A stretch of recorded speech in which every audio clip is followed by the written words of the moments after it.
nous avons choisi comme thème « Quoique proche, Dieu demeure kadosh ».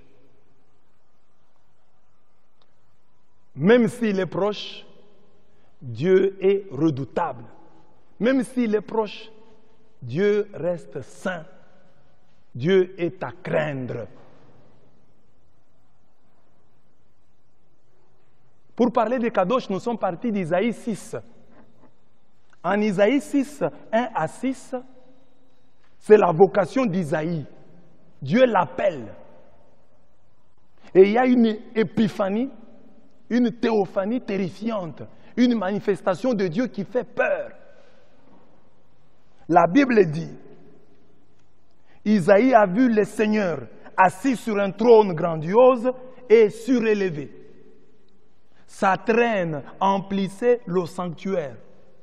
Des séraphins ailés le célébraient en se criant l'un à l'autre. Saint, Saint, Saint est le Seigneur, Yahweh Sabaoth. Sa gloire emplit toute la terre. À ces cris, les montants des portes vibrèrent et le temple se remplit de lumière.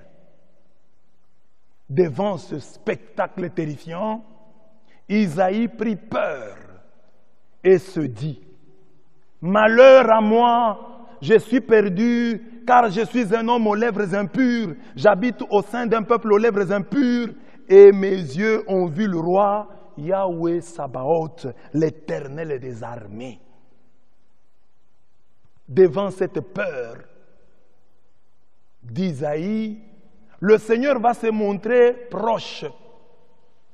Lui qui est Kadosh, lui qui est le redoutable, il va se montrer proche. Qu'est-ce qu'il va faire?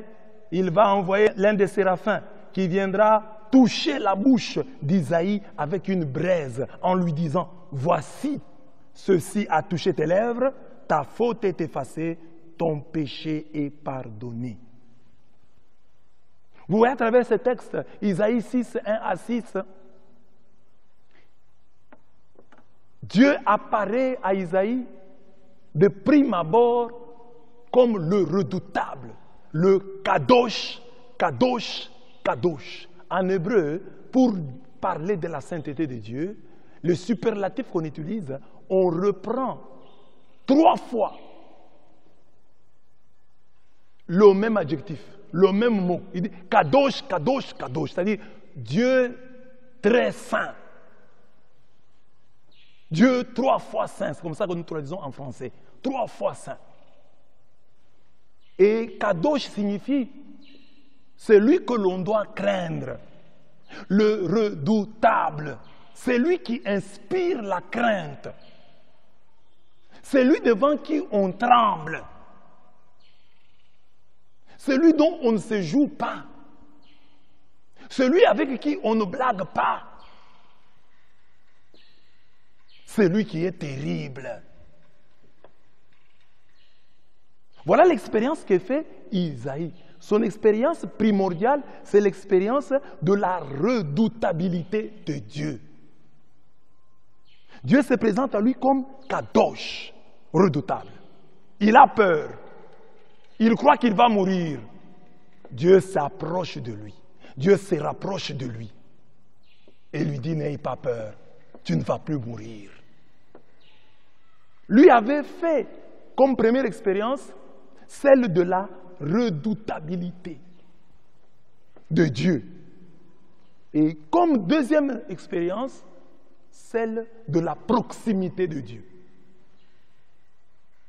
Mais en cette fête du Sacré-Cœur, c'est comme si le Seigneur, à travers son Église, nous proposait un schéma inverse pour dire, nous les chrétiens d'aujourd'hui, nous faisons d'abord l'expérience de la proximité de Dieu. Car nous, on nous parle de Jésus-Christ incarné, du Verbe fait chair, de Dieu habitant au milieu de son peuple, du Dieu qui a dressé sa tente au milieu de nous. Dieu donc est de prime abord pour nous chrétiens un Dieu proche. Mais comme il est proche, nous nous habituons à lui, nous nous habituons à lui, nous nous habituons à lui, au point que nous ne les craignons plus, nous ne les respectons plus. Nous nous jouons de lui, nous les méprisons, nous meurtrissons son cœur. Nous le blessons parce que nous sommes habitués à lui. L'habitude de rester avec lui provoque en nous le mépris. D'où notre thème, quoique proche, Dieu demeure kadosh. Même s'il nous est proche, même si son cœur est plein d'amour envers nous, ce Dieu-là demande réparation parce que nous avons blessé son cœur. Et c'est ça l'histoire du Sacré-Cœur, de la dévotion au Sacré-Cœur. Jésus-Christ est apparu à une religieuse, une visitandine, Marie-Marguerite à la coque, et lui a dit ce message que je vous résume en ces mots. Mon cœur aimant est aussi un cœur souffrant, un cœur meurtri par vos péchés, par vos négligences, par vos incuries. Alors tâchez de réparer le mal que vous avez fait. C'est ça la dévotion au Sacré-Cœur. L'homme prend conscience que c'est Dieu proche. Nous lui avons fait tant de mal. Mais comment réparer le mal que nous avons fait à ce cœur sacré? Cet effort-là, pour réparer ce que nous avons déparé, c'est ça la dévotion au Sacré-Cœur de Jésus. Nous avons tellement blessé ce cœur que maintenant touché, nous nous disons, nous voulons réparer. Nous voulons réparer. Nous voulons expier. Pas seulement pour nous-mêmes, mais pour le monde entier. Nous voulons désormais prier, non seulement pour ceux qui ne prient pas, mais prier à la place de ceux qui ne prient pas.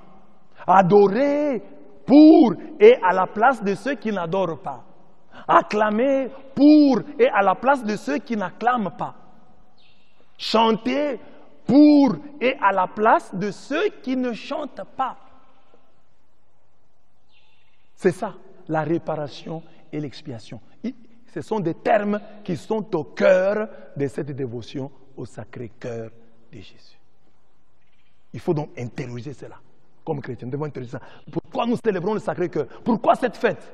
Cette fête, c'est pour nous dire, le cœur de Jésus est un cœur très aimant. Mais très souvent, ce cœur est déçu. Ce cœur souffre de nos négligences, de nos paresses, de notre indifférence.